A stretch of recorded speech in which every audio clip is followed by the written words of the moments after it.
افطار کی جو دعا ہے، ہم اکثر دیکھتے ہیں کہ اذان ہو رہی ہوتی ہے، تو آپ کو بھی پتہ ہے کہ کس طرح سے آج کل ہم اپنی طرف سے ہی یہ چیزیں جوڑنا شروع ہو گئے ہیں.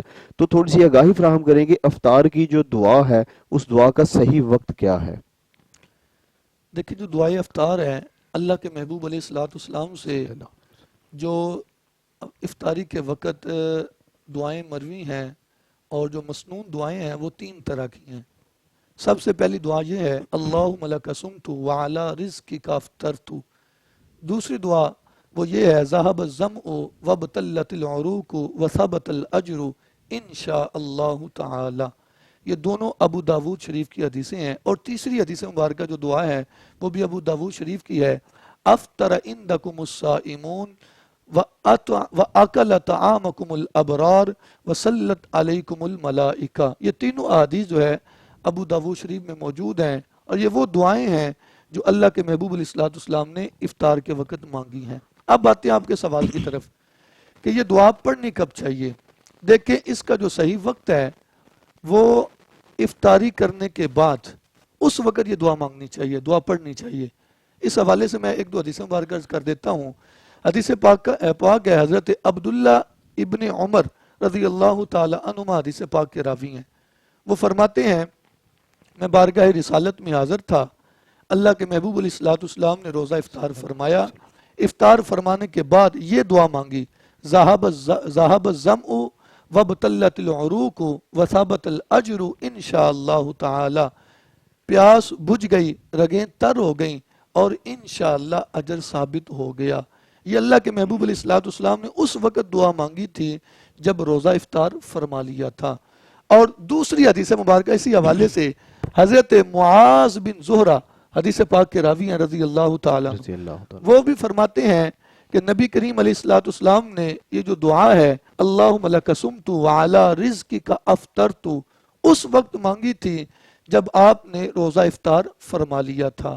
اس حوالے سے حضرت ملا علی قاری رحمۃ اللہ تعالی علیہ مرکات شرح مشکات میں آپ ارشاد فرماتے ہیں، اور اس کو اعلیٰ حضرت عظیم البرکت مجدد دین و ملت امام اہل سنت امام احمد رضا رحمۃ اللہ تعالی علیہ نے فتاوی رضویہ شریف میں بھی لکھا ہے کہ کان اذا افطر قال، کہ اللہ کے محبوب علیہ الصلوۃ والسلام نے جب روزہ افطار فرما دیا اس کے بعد یہ دعا مانگی. اس حوالے سے ابن الملک حنفی ہیں، انہوں نے تو واضح لکھا ہے کہ یقرأ ہذہ دعا بعد الافطار، کہ یہ دعا کب پڑھی جائے گی جب روزہ افطار کر لیا جائے گا، اس وقت یہ دعا پڑھی جائے گی. یعنی یہ اللہ کے محبوب علیہ الصلوۃ والسلام سے یہ جو افطار کی دعائیں ثابت ہیں اور منقول ہیں، یہ اس وقت پڑھی جائیں گی جب روزہ افطار کر لیا جائے گا. اللہ و رسولہ اعلم بالصواب. ماشاءاللہ، تو بڑے اچھے طریقے سے آپ نے آگاہی فراہم کی. بڑھتے ہیں اپنے اگلے سوال کی جانب. علامہ صاحب، اگلا سوال ہمیں موصول ہوا ہے کہ حاملہ عورت اور دودھ پلانے والی عورت، ان کے لیے روزے کا کیا حکم ہے؟ کچھ لوگ کہتے ہیں جی یہ بچے کو دودھ پلاتی ہیں عورتیں تو ہمارے اوپر روزہ واجب نہیں ہے یا فرض نہیں ہے، تو اس کو کیسے بیان کرتے ہیں؟ دیکھیں جس طرح عام مسلمان مرد اور عورت پہ روزہ فرض ہے، اسی طرح وہ عورتیں جو حمل سے ہیں، امید سے ہیں، یا وہ عورتیں جو بچوں کو دودھ پلاتی ہیں وہ مائیں، ان کے اوپر بھی اسی طرح روزہ فرض ہے. اگر نہیں رکھیں گی تو اسی طرح گناہ ہوگا جس طرح کے عام روٹین میں روزہ نہ رکھنے کا گناہ ہوگا. ہاں اس میں ایک بات یہ ہے کہ شریعت نے تھوڑی سی ان کے لیے آسانی بھی رکھی ہے. وہ کیا ہے؟ وہ یہ ہے کہ اگر عورت اس کنڈیشن میں ہے کہ ماہر ڈاکٹر نے بتایا ہے کہ اگر آپ نے روزہ رکھا اور روزہ رکھنے کی وجہ سے جو پیٹ میں بچہ ہے اسے نقصان ہوگا یا ماں کو نقصان ہوگا، جان کا خطرہ ہے، تو اس حالت میں وہ روزہ چھوڑ سکتی ہیں. چھوڑنے کا مطلب یہ نہیں ہے کہ بالکل ساری زندگی چھوڑ دینا ہے، بلکہ اس کی قضا ان کے اوپر واجب ہے. بعد میں روزہ رکھیں گی بچے کی ولادت کے بعد. اسی طرح جو دودھ پلانے والی مائیں ہیں، اگر ان کے بچے کا انحصار ہی خوراک کا صرف ماں کے دودھ کے اوپر ہے اور کوئی اس کی خوراک نہیں ہے، تو اس صورت میں انہیں اجازت ہے وہ بچے کو دودھ پلائیں.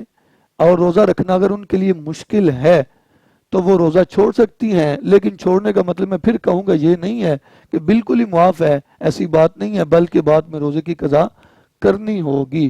بالکل اور صحیح۔ بعض عورتیں اور مائیں وہ ہیں کہ جو دودھ بھی پلاتی ہیں اور وہ کہتی ہیں کہ ہم روزہ بھی رکھنا چاہتی ہیں، تو یہ بھی سن لے ناظرین کے لیے کہ اگر کوئی عورت روزہ رکھ کے اپنے بچے کو دودھ پلانا چاہتی ہے تو وہ اپنے بچے کو دودھ پلا سکتی ہے، اس سے روزے کے اوپر کوئی اثر نہیں پڑے گا، کیونکہ بخاری شریف کے اندر موجود ہے الفطر مما دخل ولیس مما خرج، کہ روزہ اس چیز سے ٹوٹتا ہے جو چیز اندر داخل کی جاتی ہے، اور جو بے چیز شک، باہر نکلے اس سے روزے کے اوپر کوئی اثر نہیں پڑتا، ولیس بے شک، مما خرج، اس سے روزہ نہیں نہیں، ٹوٹتا۔